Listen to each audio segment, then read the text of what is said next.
Dando continuidade às exposições no Evangelho de Marcos, faremos hoje a exposição capítulo 1, versos 7 e 8. Marcos capítulo 1, do verso 7 ao 8, diz assim a palavra do nosso Senhor. E pregava dizendo: Após mim vem aquele que é mais poderoso do que eu, do qual não sou digno de, curvando-me, desatar-lhe as correias das sandálias. Eu vos tenho batizado com água, ele, porém, vos batizará com Espírito e com fogo. Com Espírito. Amém. Oremos, meus irmãos, ao nosso Deus. Nosso Senhor, nós abrimos mais uma vez a Tua palavra para ouvirmos a exposição da Tua palavra, Senhor. Queremos por Ti ser instruídos, queremos por Ti ser exortados, queremos aprender mais das Tuas verdades, queremos aprender mais acerca de Cristo, acerca de quem Ele é, da Sua grandeza e da Sua grandiosa obra. E que em nós, Pai, não há nada que possa se comparar com este nosso Senhor. Ele é maior e imenso a nós em essência. Ele é maior do que os seus servos também na sua obra. Fala aos nossos corações, Pai. E te peço, Senhor, que o Senhor me use. Que eu não proclame aqui simplesmente palavras de homens, Pai, jamais, ou sabedoria dos homens, mas a Tua palavra somente. É o que eu te peço, Senhor, em nome de Cristo Jesus. Amém. Os irmãos podem se assentar.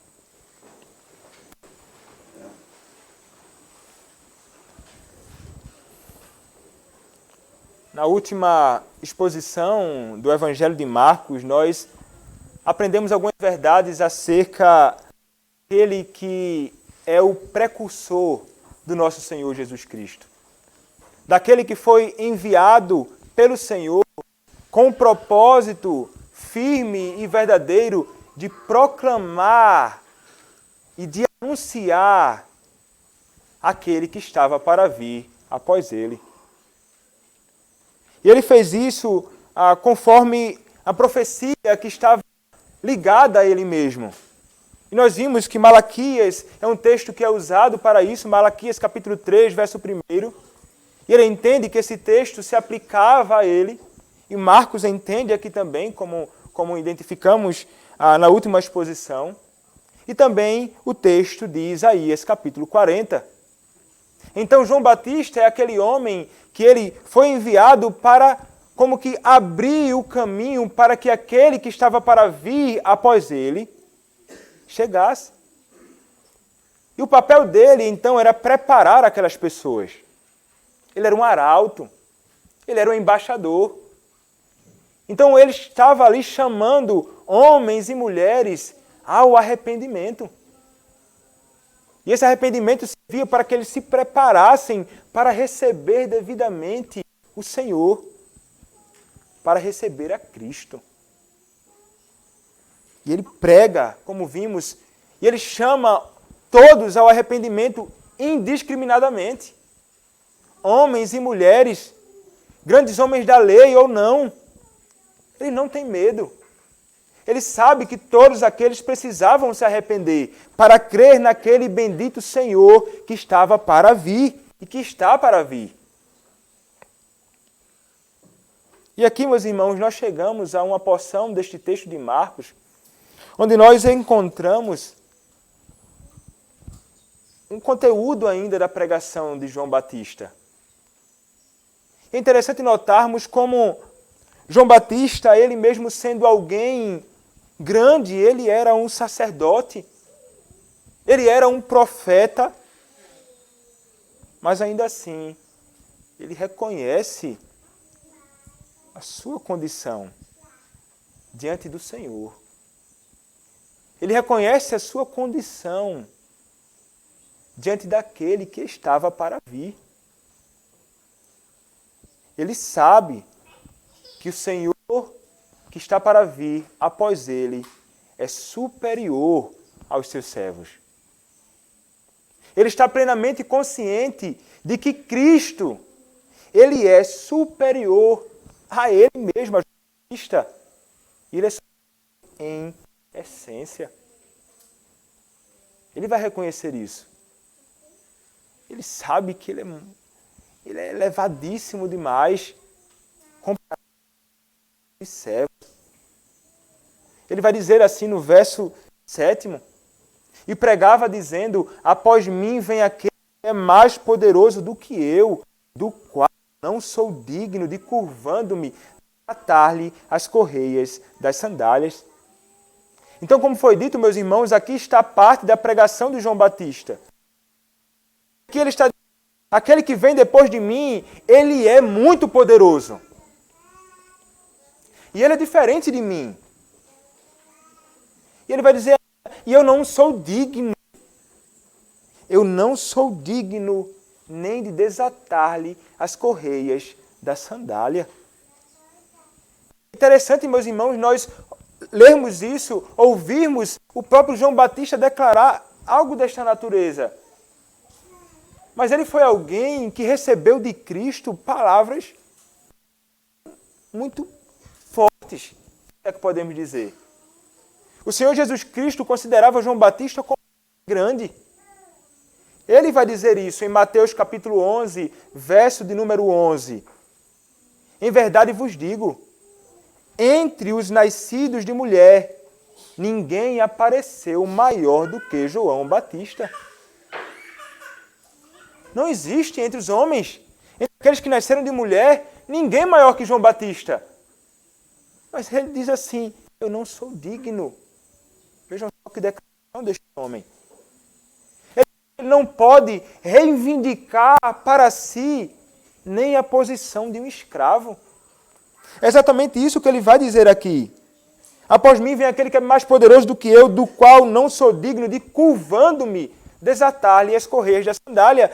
Marcos vai trazer aqui um detalhe a mais, né? Curvando-me. Coisa que você não vai encontrar na passagem paralela em Lucas, você não vai encontrar na passagem paralela no Evangelho de Mateus. Eu não possuo nada em mim que me habilite para fazer isto. Não sou digno de ter o serviço de um escravo. Porque, meus irmãos, aqui, somente o escravo naquele período era que fazia serviço desta natureza. Um discípulo, ele fazia muitas coisas. O discípulo de algum homem jamais desatar as correias da sandália.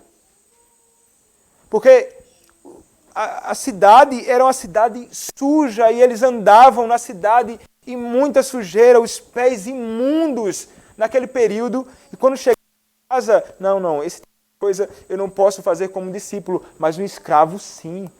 Era papel dele. O escravo, ele deveria desatar as correias da sandália do seu senhor.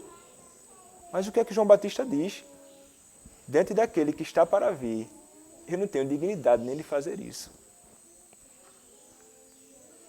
Não há em mim nada que me habilite a fazer algo tão grandioso.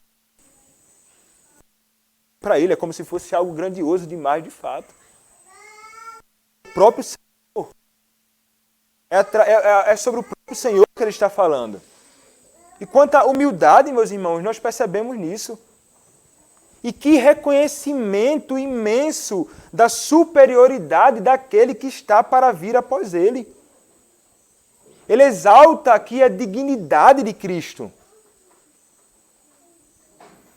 A dignidade e grandiosidade, eternidade do Deus homem é revelada aqui. Em João capítulo 1, versos 26 a 27 e 30, e verso 30, encontramos as seguintes palavras. Respondeu-lhes João: eu batizo com água, mas no meio de vós está quem vós não conheceis, o qual vem após mim, do qual não sou digno de desatar-lhe as correias das sandálias.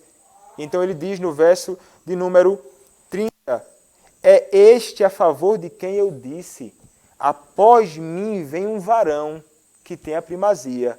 Por que ele tem a primazia? Porque já existia antes de mim. É interessante ele exaltar aqui e ele trazer esse detalhe.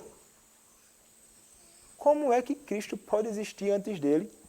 Se João Batista era pelo menos 6 meses mais velho que o próprio Cristo. Ele vai dizer que ele tem a primazia. João Batista iniciou o ministério antes do próprio Cristo. Ele era mais velho do que Cristo.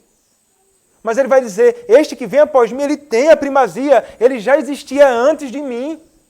Esta declaração aponta para o fato de que Cristo, meus irmãos, ele não é um homem como João Batista. Aponta para a verdade de que Cristo é Deus. Que Cristo ele é divino. Que Cristo ele é eterno. O próprio João reconhecerá isso em outra ocasião. O próprio Cristo dirá isso. Ele vai dizer, antes que Abraão existisse, eu sou. Naquela ocasião, os mestres, eles vão olhar assim, como é que ele pode declarar tal coisa? Como é que ele pode dizer, eu sou? Como é que ele pode usar o nome de Deus? Como se ele estivesse dizendo o que é dito lá no Antigo Testamento, capítulo 3, verso 15. Ele vai se revelar como seu nome. Qual o nome do Senhor? O nome dele é Yahvé. Eu sou o que sou. Eles reconhecem que Cristo está falando algo e eles pensam assim, não, ele não pode atribuir para si algo tão grandioso. Ele não é o Senhor. Mas Cristo diz, eu sou o Senhor. Eu sou eterno.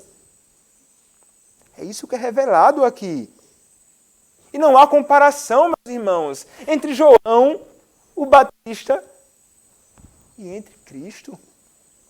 Cristo é muito superior.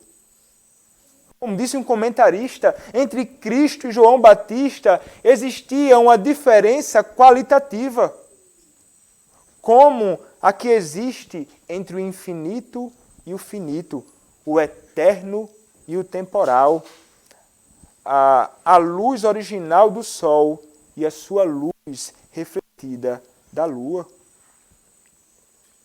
Não há comparação entre eles. João Batista ele está plenamente consciente disto.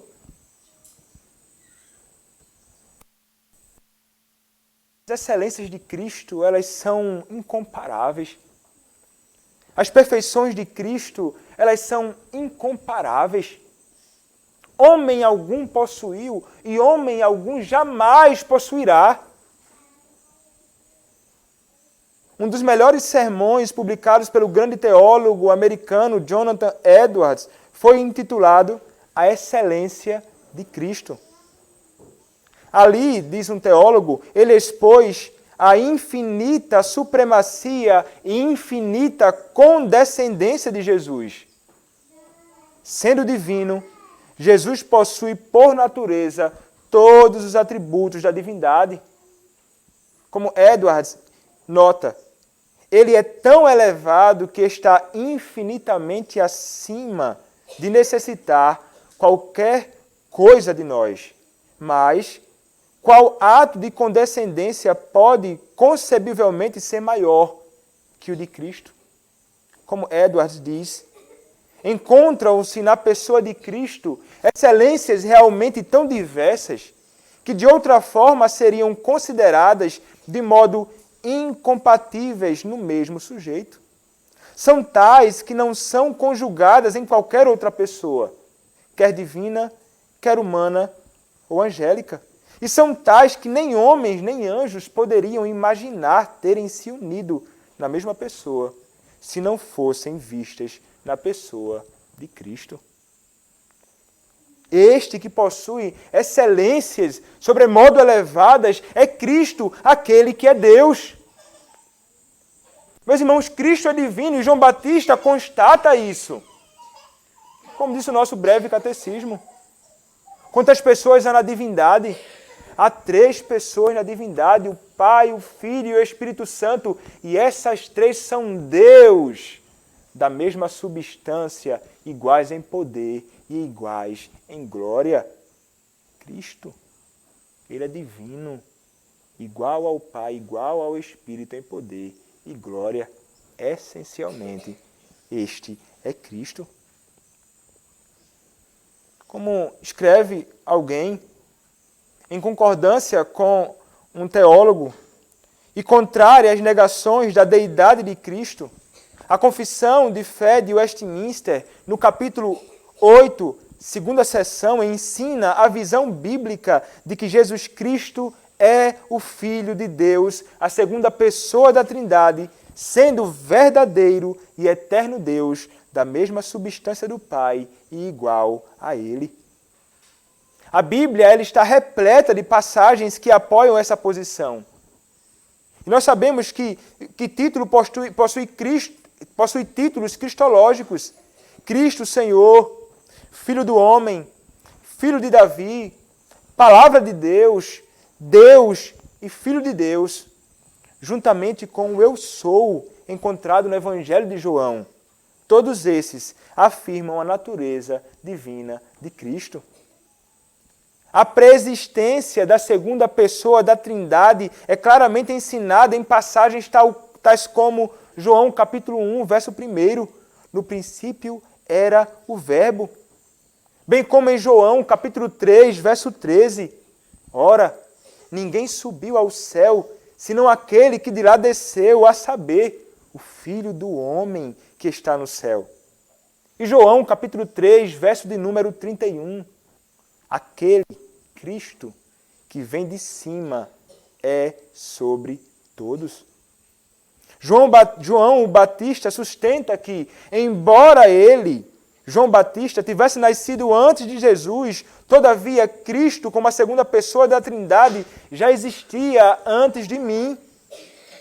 E somos informados de que, como divindade pré-existente, Cristo é tanto o Criador, como diz João, capítulo 1, verso 3. Como diz Colossenses, capítulo 1, verso 16. Como ensina também Hebreus, capítulo 1, verso 2. Além de ser o Criador, ele é também o sustentador providencial, como revela Colossenses, capítulo 1, verso 17. E Hebreus, capítulo 1, verso 3. Ele é o sustentador providencial do universo. Para que ele faça todas estas coisas. E para que esses títulos sejam atribuídos para ele. Ele só pode ser Deus. Meus irmãos, ele é aquele que tem todo o poder. Tanto na terra como nos céus. Ele é o Deus eterno. Ele é o Deus infinito. Ele é o Deus todo-poderoso. Ele é o Deus glorioso. Ele é o Deus todo misericordioso. Ele é o Deus todo amoroso. Ele é o Deus grandioso. Não há ninguém maior do que Ele. E João Batista constata isso. Ele sabe que Cristo é sobremodo elevado e que Ele é minúsculo diante daquele que está para vir após Ele. Esse tipo de reconhecimento, meus irmãos, é fundamental. O conhecimento acerca de quem Cristo é deveria nos conduzir a uma atitude diferente daquela que muitas vezes nós praticamos na nossa vida. O conhecimento de Deus, o conhecimento de Cristo deve nos conduzir a um conhecimento acerca de nós mesmos. Olhar para a grandeza de Cristo deve nos conduzir a perceber quão pequenos nós somos. A olhar para a perfeição de Cristo deve nos conduzir a percebermos quão imperfeitos e quanta misericórdia a imperfeição há em nós. O conhecimento de Cristo deve nos levar a isso. Cristo, meus irmãos, o Deus homem, Ele é aquele que foi exaltado aqui por João Batista, ele foi exaltado por João Batista em suas perfeições. E é exatamente isso que aqueles que anunciam o Evangelho de Cristo devem fazer. Quando anunciam a Cristo, devem exaltar a Cristo em suas perfeições, em todos os seus atributos, em suas pregações. Porque Cristo, Ele é eterno. Exaltemos Ele como o eterno Deus em nossas pregações. Porque Cristo, Ele é infinito. Nós devemos anunciar aos povos que serão consolados por saberem que o pecado que cometeram contra um Deus infinito foi pago pelo sofrimento de Jesus Cristo, o Deus homem, o único que poderia satisfazer as exigências do Pai. Que excelente anunciar isto! Como é bom saber que Cristo é Deus! E isso deve ser dito dos púlpitos a todos aqueles que escutam a proclamação da palavra do nosso Senhor. Pensamos muitas vezes, meus irmãos, diferente de João Batista, que nós somos grandes, mas nem tão grandes como João Batista nós somos, muito menos como Cristo. Meus irmãos, há muito orgulho, há muita vaidade no coração do homem. Há muita vaidade, há muito orgulho, há muita altivez no meu e no seu coração. Há, inclusive, meus irmãos, muitos pastores que acham que são dignos de Cristo, que são dignos de desatar as correias da sandália de Cristo. Muitos jamais fariam o que o próprio João Batista fez, porque pensam que são elevados demais. São homens que estão acima de todos e de tudo. Como isso é contrário à verdadeira piedade. Como isso é contrário àqueles que são verdadeiros servos do Senhor. Mas isso não deve estar restrito aos pastores. Muitas vezes nós somos assim. Povo de Deus. Nós pensamos que somos dignos demais. Pense assim, é um privilégio para Cristo me ter como seu irmão. É um privilégio para Cristo me ter como o seu irmão e filho de Deus e como caminhando com Ele. É um privilégio para Cristo. O orgulho no coração do homem é elevadíssimo. Ele pode jamais dizer isso com os seus lábios, mas isso está no coração de muitos, isso está no coração de muitos de nós também. Meus irmãos, João Batista sabe que não é importante. E a igreja deve saber que não é importante também. Olhar, meus irmãos, como falei, para a grandeza dele deve nos conduzir à humildade. A ponto de reconhecermos que nada somos, senão meros servos inúteis que servem àquele que é digno de toda honra, de toda glória e de todo louvor. É esse tipo de compreensão que nós devemos ser conduzidos. Como oramos muitas vezes, nós somos privilegiados em desfrutar desta comunhão, em servir ao Senhor. É um privilégio, é uma bênção que o Senhor nos dá, é graça dele abundante sobre nós. Mas somos servos indignos de tão glorioso dever. Não pense que você foi transformado, feito um servo de Cristo, porque algo de bom existia em ti. O Senhor não veio para escolher aqueles que são grandiosos, aqueles que pensam que são elevados demais neste mundo. Não, o Senhor veio para aqueles que estavam padecendo. O Senhor veio para aqueles que estavam no pior estado de miséria e humilhação, e desgraça, e perversão, e doença, e morte. Esta era a nossa condição. Esta era a nossa condição. Meus irmãos, diante de Cristo, todos nós somos indignos. A dignidade de Cristo deve nos levar a essa conclusão, como João Batista. Então, porque Ele é o que é, porque Cristo é o que é, ao invés de nos exaltarmos, devemos exaltá-lo.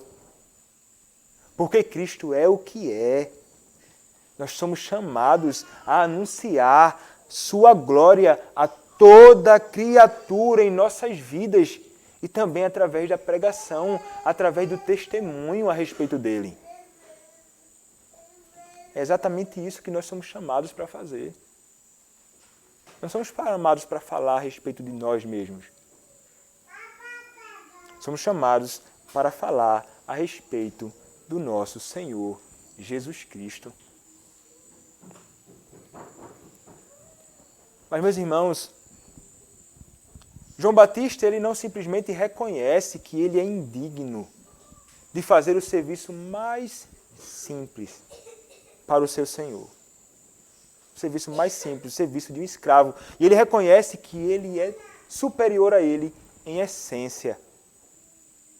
Porque ele é uma criatura criada, João Batista, e Cristo é Deus. Mas ele reconhece também que Cristo é superior aos seus servos também em sua obra. Ele não é só superior em essência, ele é superior naquilo que faz. E é exatamente isso que vemos no versículo 8. Eu vos tenho batizado com água, ele, porém, vos batizará com o Espírito Santo.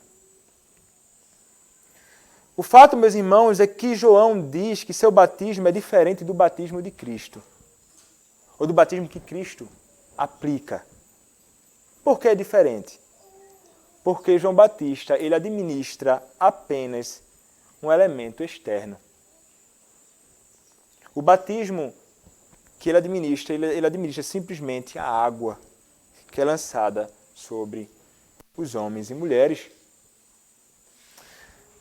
E para que não pensemos que esse batismo que João administra aqui é um batismo semelhante ao que fazemos aqui, por mais que tenha elementos semelhantes, até o mesmo elemento, é um batismo diferente do batismo cristão.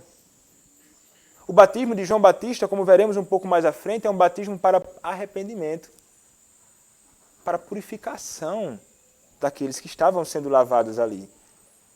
É diferente do batismo que praticamos hoje. É isso que vemos, por exemplo, lá em Atos, capítulo 19, verso 1 a 5. Atos, capítulo 19, do verso 1 até o verso 5. Aconteceu que, estando Apolo em Corinto, Paulo, tendo passado pelas regiões mais altas, chegou a Éfeso e, achando ali alguns discípulos, perguntou-lhes: Recebestes, porventura, o Espírito Santo quando crestes? Ao que lhe responderam: Pelo contrário, nem mesmo ouvimos que existe o Espírito Santo. Então Paulo perguntou: Em que, pois, fostes batizados? Responderam: No batismo de João. A referência aqui é João Batista. Disse-lhes Paulo: João realizou o batismo de arrependimento, dizendo ao povo que cresce naquele que vinha depois dele, a saber, em Jesus. Eles, tendo ouvido isto, foram batizados em nome do Senhor Jesus Cristo. Aqui sim. O batismo ordenado por Cristo. E o batismo que é praticado hoje, o batismo que é feito em nome do Senhor Jesus Cristo. Ele pergunta a eles, e eles falam algumas coisas, e ele prega para eles. É para crer em Cristo. Este é o propósito do batismo de João. Para que vocês crescem naquele que estava para vir após ele. Então o batismo de João Batista é diferente do batismo que nós praticamos hoje, mas fato é, o elemento é o mesmo.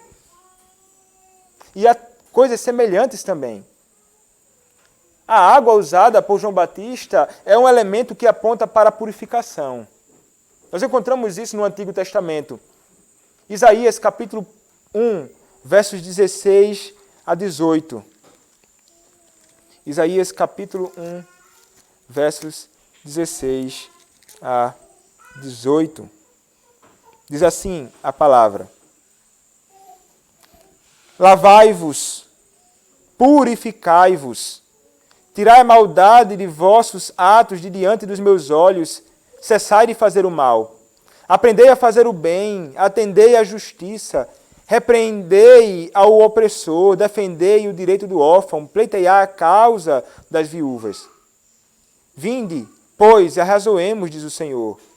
Ainda que os vossos pecados sejam como a escarlata, eles se tornarão brancos como a neve, ainda que sejam vermelhos como o carmesim, se tornarão como a lã. Mas ele diz: lavai-vos, purificai-vos.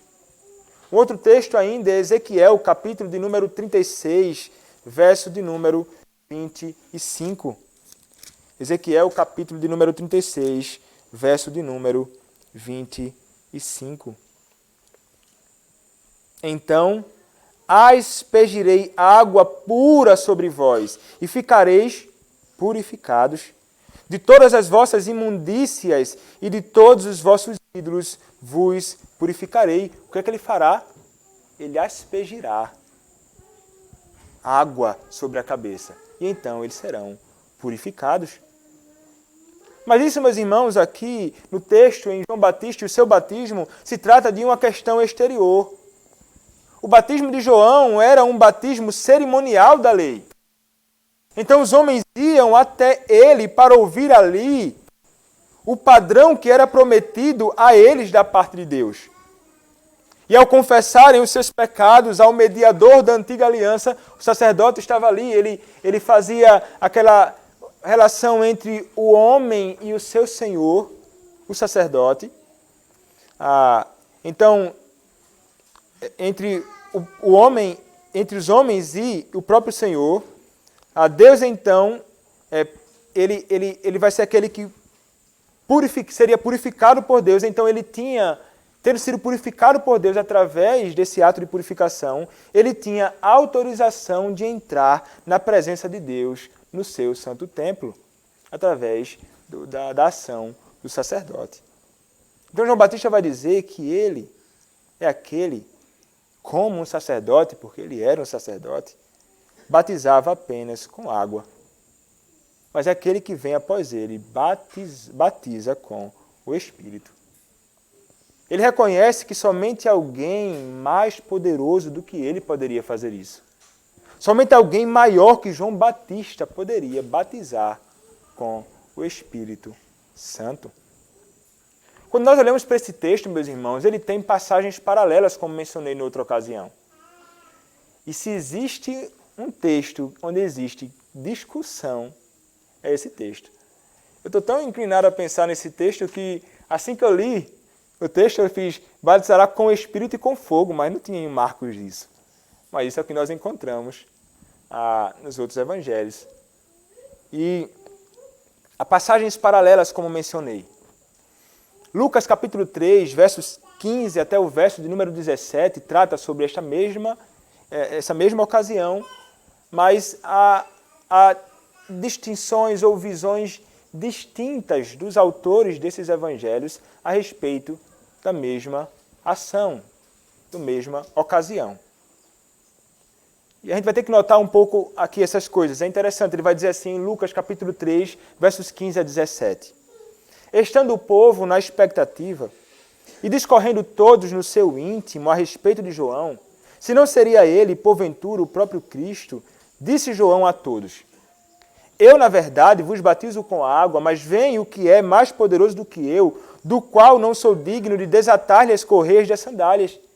Ele vos batizará com o Espírito Santo e com fogo. Então diz, a sua pá, ele a tem na mão, para limpar completamente a sua eira e recolher o trigo no seu celeiro. Porém, queimará a palha em fogo inextinguível. Palavras de Lucas. Agora Mateus capítulo 3, versos 11 até o verso de número 12. Diz assim: Eu vos batizo com água para arrependimento, mas aquele que vem depois de mim é mais poderoso do que eu, cujas sandálias não sou digno de levar. Ele vos batizará com o Espírito Santo e com fogo. Então ele diz, a sua pá, ele a tem na mão e limpará completamente a sua eira. Recolherá o seu trigo no celeiro, mas queimará a palha em fogo inextinguível. Semelhante a Lucas. Quando nós vamos considerar o contexto de cada uma dessas passagens, nós perceberemos uma coisa interessante, que vai justamente contra o pensamento daqueles que são nossos irmãos, os pentecostais. Porque os pentecostais olharão para essa passagem e dirão assim, batizará com Espírito e com fogo. Eles vão entender que é uma segunda bênção do Espírito pós-conversão. Você foi convertido e agora existe uma segunda bênção. Você foi revestido de poder, e então vão falar em fogo, então línguas estranhas, e envolve uma série de coisas. Na igreja pentecostal. Mas quando nós olhamos para esse texto, e consideramos o contexto, nós perceberemos que não é por aí que o texto está nos instruindo. Quando nós olhamos para o texto de Marcos, ele vai dizer simplesmente: vos batizará com o Espírito Santo. E se você lê as passagens anteriores, versos anteriores, e lê também os posteriores, você perceberá que nessa ocasião, Marcos ele não menciona fariseus, mestres da lei, aqueles que viviam perturbando a Cristo, perturbando o próprio João Batista. Ele omite isto. Então ele diz, para crentes, ou para aqueles que crescem em Cristo e se arrependessem dos seus pecados, ele diz assim, ele vos batizará com o Espírito Santo. Mas quando você considera os textos de Lucas e Mateus, você perceberá que antes dele fazer esta declaração, ele vai passar a considerar algumas pessoas ali naquele contexto. E então ele vai acrescentar algo diferente do que Marcos faz. Ele vai dizer assim, em Lucas capítulo 3, versos 7 e 9. Dizia ele, pois, às multidões, que saíam para serem batizados, raça de víboras, quem vos induziu a fugir da ira vindoura? Produzi, pois, frutos dignos de arrependimento, e não comeceis a dizer entre vós mesmos, temos por pai a Abraão, porque eu vos afirmo que destas pedras Deus pode suscitar filhos a Abraão. E também já está posto o machado à raiz das árvores. Toda árvore, pois, que não produz bom fruto, é cortada e lançada no fogo. Toda árvore que não produz bom fruto é cortada e lançada no fogo. Veja aqui, ele vai dizer assim, raça de víboras. Com quem é que ele está falando aqui? Quando a gente olha para o texto de Mateus, capítulo 3, versos 5 até o verso de número 10, nós encontramos a outra narrativa dizendo assim, então, saíram a ter com ele Jerusalém, toda a Judéia e toda a circunvizinhança do Jordão, e eram por ele batizados no rio Jordão, confessando seus pecados. Vendo ele, porém, que muitos fariseus e saduceus, quem são a raça de víbora? Ele está se referindo aqui aos fariseus e saduceus, vinham ao batismo, disse-lhes, raça de víboras, quem vos induziu a fugir da ira vindoura? Produzi, pois, frutos dignos de arrependimento. E não comeceis a dizer entre vós mesmos, temos por pai Abraão, porque eu vos afirmo que destas pedras Deus pode suscitar filhos a Abraão. Já está posto o machado à raiz das árvores. Toda árvore, pois, que não produz bom fruto, é cortada e lançada ao fogo. Então notem, quando no Evangelho é omitido a presença de fariseus e saduceus, ele vai dizer simplesmente, batismo com o Espírito. Mas quando ele acrescenta no contexto a presença de fariseus e saduceus, ele vai dizer, vos batizará com o Espírito e com fogo. E aí nos Evangelhos vão acrescentar ainda uma informação para nos deixar muito claro o que isso significa. Quando nós olhamos para o versículo 10 de Mateus, ele vai dizer, já está posto o machado à raiz das árvores, toda árvore, pois, que não produz bom fruto é cortada e lançada ao fogo. E posteriormente, ele vai dizer, mais à frente, não é? Ele vai falar assim.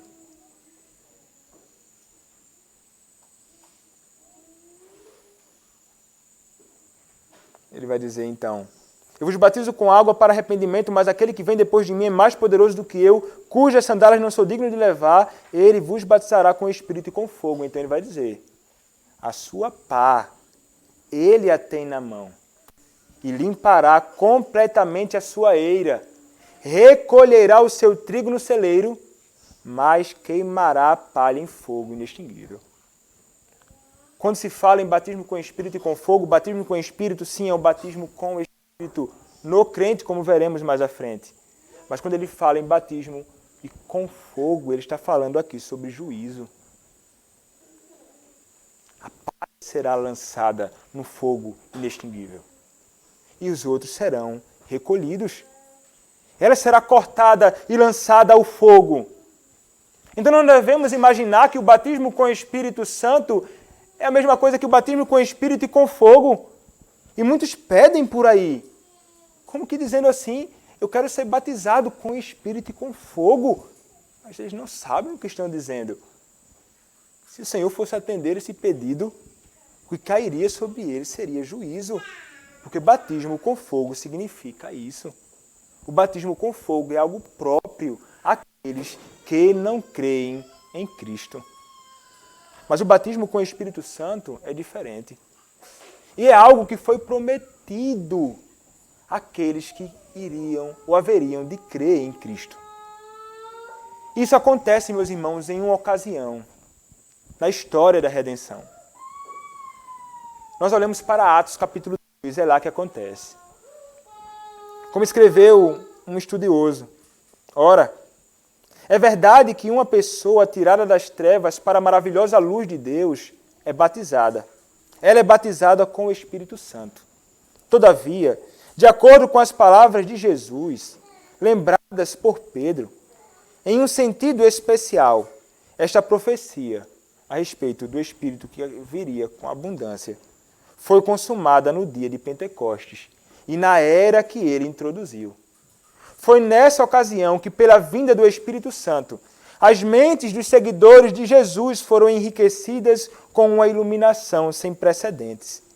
Suas energias foram fortalecidas como nunca, com um estímulo contagiante, e os seus corações inundados com uma afeição terna de um grau sem precedentes. O Espírito foi prometido. Atos capítulo 1, verso 5 diz: porque João, na verdade, batizou com água, mas vós sereis batizados com o Espírito Santo, não muito depois destes dias. Então o que é que acontece? Nós vemos em Atos capítulo 2, do verso 1 até o verso 4. Ao cumprir-se o dia de Pentecostes, estavam todos reunidos no mesmo lugar. De repente veio do céu um som, como de um vento impetuoso, e encheu toda a casa onde estavam assentados. E apareceram distribuídas entre eles línguas como de fogo, e passou uma sobre cada um deles. Todos ficaram cheios do Espírito Santo e passaram a falar em outras línguas, segundo o Espírito lhe concedia que falassem. Então, para que ninguém imagine, algumas pessoas pensam assim, línguas como de fogo, está vendo lá, batismo com Espírito e com fogo. Mas ele diz assim, línguas como de fogo. Ele está fazendo a comparação. Ele não está dizendo que eram línguas de fogo. Veio do céu um som, como de um vento impetuoso. E encheu toda a casa onde eles estavam. E todos falavam em outras línguas. E quando você passa a considerar isso aqui, ele não está dizendo assim, falou em línguas estranhas. Não, falar em línguas estranhas é estranho. Estranho, especialmente a Escritura Sagrada. Falava em outros idiomas que poderiam ser reconhecidos. Se você continuar no texto de Atos, você vai identificar isso. Leia o restante do texto de Atos e você perceberá. Haviam nações, várias ali. Eles vão dizer, nós escutamos esses galileus falar na nossa própria língua materna. Não em línguas estranhas. Não em línguas de anjos diferentes, das línguas comuns que falamos. Mas o ponto aqui, meus irmãos, é o seguinte, o Espírito Santo desceu sobre toda a carne. E quando o Espírito, meus irmãos, ele vem, o Espírito prometido, ele vem agora de modo diferente, mesmo para aqueles que possuíam o Espírito Santo. Porque no Antigo Testamento os crentes possuíam o Espírito Santo. Mas apenas os profetas, os reis e os sacerdotes eram capacitados especialmente pelo Espírito Santo para as obras que eles faziam.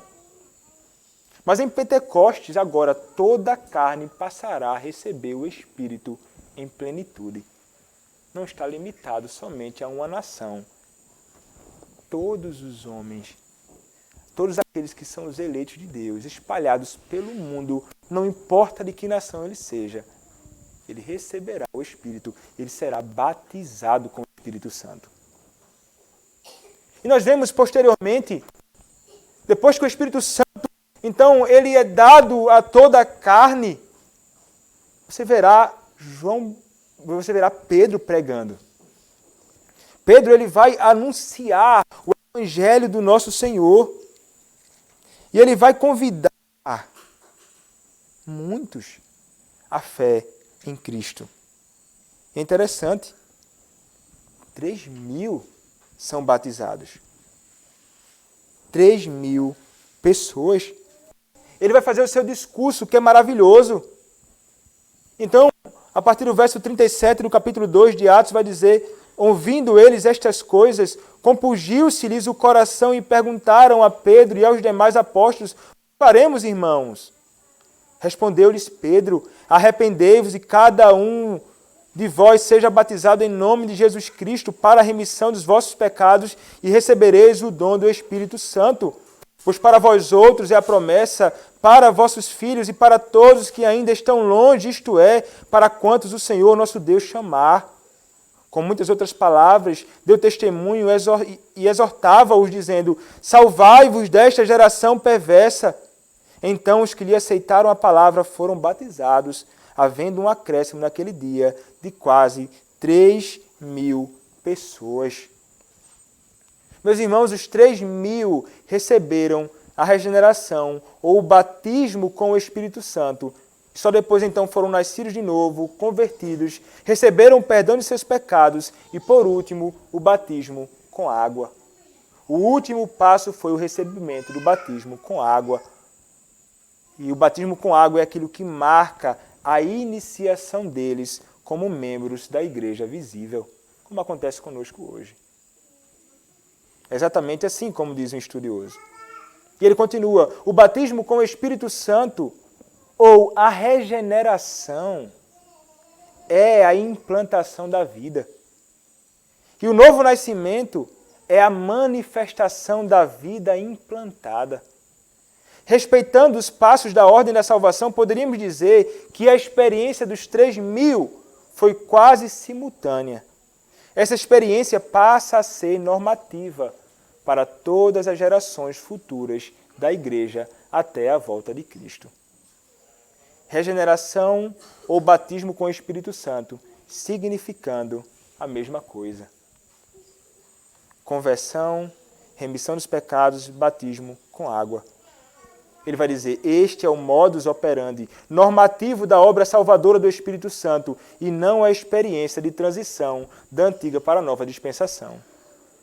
Então ele continua: os passos iniciatórios, normais e básicos da experiência cristã são constituídos de 4 fatores: batismo com o Espírito Santo ou regeneração, arrependimento, fé em Jesus e batismo com água.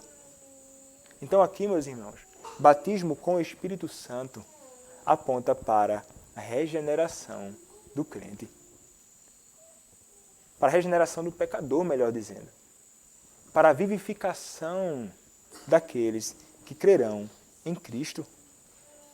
A promessa era que quando vier Cristo, o Messias, Ele dará o Espírito Santo. E esse Espírito Santo é aquele que procede tanto do Pai como do Filho. E é aquele que virá. E Cristo dirá: eu prometo um outro Consolador. Esse é o Espírito que vem de mim. Esse é o Espírito que vem do Pai. Ele vos consolará. Ele habitará em vocês. Ele estará convosco. Ele diz: Ele é outro Consolador. Deus. Como eu sou Deus. Ele diz outro. A palavra usada lá é uma palavra chamada allos, que significa outro. E essa palavra é distinta de outra palavra chamada heteros, que significa outro também. Então ele vai dizer, aqui tem um outro Consolador. Ele vai usar allos, que significa um Consolador da mesma substância. Allos aponta para algo da mesma substância, da mesma essência, ao passo que heteros aponta para algo falso ou diferente. Ele vai dizer, o Consolador que está para vir, ele é Deus igual a mim, e ele estará com vocês. Eu vos batizarei com o Espírito. Ele virá. Então é Cristo, meus irmãos, quem batiza. Cristo batiza com o Espírito Santo. E Ele, então, o Espírito nos regenera. O Espírito, Ele sela os eleitos. E Ele faz isso definitivamente. Não há como reverter esse estado. Não há como voltarmos ao estado de mortos espiritualmente, porque agora nós fomos vivificados pela obra do Espírito Santo, que nos deu vida, aplicando em nós a obra da redenção, feita pelo próprio Senhor Jesus Cristo. Somos regenerados por Ele. A regeneração pode ser definida como a obra do Espírito Santo, pela qual Ele inicialmente leva as pessoas à viva união com Cristo, transformando o coração delas para que aquelas que estão espiritualmente mortas se tornem espiritualmente vivas, habilitadas a se arrepender do pecado, crer no Evangelho e servir ao Senhor. A regeneração, meus irmãos, é uma transformação instantânea aplicada pelo Espírito Santo. A regeneração também é uma transformação sobrenatural. Não é algo que nós produzimos. É uma obra do próprio Espírito Santo de Deus no coração de pecadores miseráveis como eu e você. Obra soberana, transformação sobrenatural, não natural. E a regeneração significa a doação ou a implantação da nova vida espiritual em nós. Regeneração dos nossos padrões doutrinários na Confissão de Fé de Westminster seria a mesma coisa, meus irmãos, que vocação eficaz. Vocação eficaz para os nossos padrões é regeneração. O que lemos no nosso culto, Confissão de Fé de Westminster, capítulo 10, primeira seção e segunda, diz assim: todos aqueles que Deus predestinou para a vida, e só estes, é Ele servido, no tempo por Ele determinado e aceito, chamar eficazmente, irresistivelmente. Através de quê? Pela sua palavra. É através da palavra que isso acontece, a palavra do Senhor pregada e anunciada. E pelo seu Espírito, porque a palavra não pode jamais ser separada do Espírito. E ele ainda acrescenta, a confissão ainda continua dizendo, tirando-os daquele estado de pecado e morte em que estão por natureza. Porque se Ele nos dá vida, isso significa que nós estávamos mortos. Essa é a condição de todo aquele que não crê em Cristo. Ele está morto. Esse é o seu estado se você não conhece a Cristo. Você pensa que está vivo, mas você está morto. Então o Espírito, ele vai dizer, por natureza, mortos por natureza. Então ele vai dizer, e transpondo-os para a graça e salvação em Cristo. Então em quem eles encontrarão graça e salvação? Somente num nome, não tem outro. É o Senhor Jesus Cristo. Então ele diz, isto ele faz como? Iluminando espiritualmente o entendimento deles, a fim de que compreendam as coisas de Deus para a salvação. Então ele vai tirar um coração de pedra e ele vai nos dar o coração de quê agora? Um coração de carne. E ele vai renovar as suas vontades, determinando-as pela sua onipotência, porque ele é onipotente, para aquilo que é bom, e atraindo-os eficazmente a Jesus Cristo, mas de maneira que eles vão muito livremente, sendo para isso dispostos pela sua graça. O Espírito Santo faz isso, onipotente. É Ele quem gera esta obra em nós. Então a segunda seção diz, essa vocação eficaz provém unicamente da livre e especial graça de Deus, e não de qualquer coisa prevista no homem. Não há nada de bom visto no homem. Se dependesse da nossa condição, para nós só restaria condenação. Então não é nada previsto no homem. Nessa vocação, o homem ele é inteiramente passivo, até que, vivificado e renovado pelo Espírito Santo, fica habilitado a corresponder a ela e a receber a graça nela oferecida e comunicada. Esta vocação eficaz, regeneração, vivificação, nova vida. E somos unidos a Cristo através dessa obra. E através desta obra, através desse batismo com o Espírito Santo, somos unidos também uns aos outros. Como Rod diz, este ofício especial do Espírito consiste em convencer o mundo do pecado, revelar a Cristo, regenerar a alma, guiar os homens ao exercício da fé e do arrependimento, habitar aqueles a quem Ele assim renova como um princípio de uma vida nova e divina. Com este habitar do Espírito, os crentes são unidos a Cristo e uns aos outros para formar um só corpo. Este é o fundamento da comunhão dos santos, fazer deles um em fé, um em amor, um em sua vida interior e um em suas esperanças e destino final. Quem faz tudo isso é o Espírito Santo. E quando é que ele faz isso? Quando é que nós fomos batizados com o Espírito Santo? Foi quando nós fomos salvos.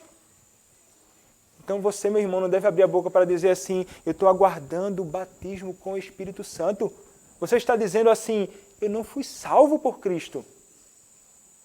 Mas se você foi salvo por Cristo, você foi batizado com o Espírito Santo. Você é hoje uma nova criatura em Cristo Jesus. Para você não há mais juízo. Para você não há mais condenação. Você agora é nova criatura.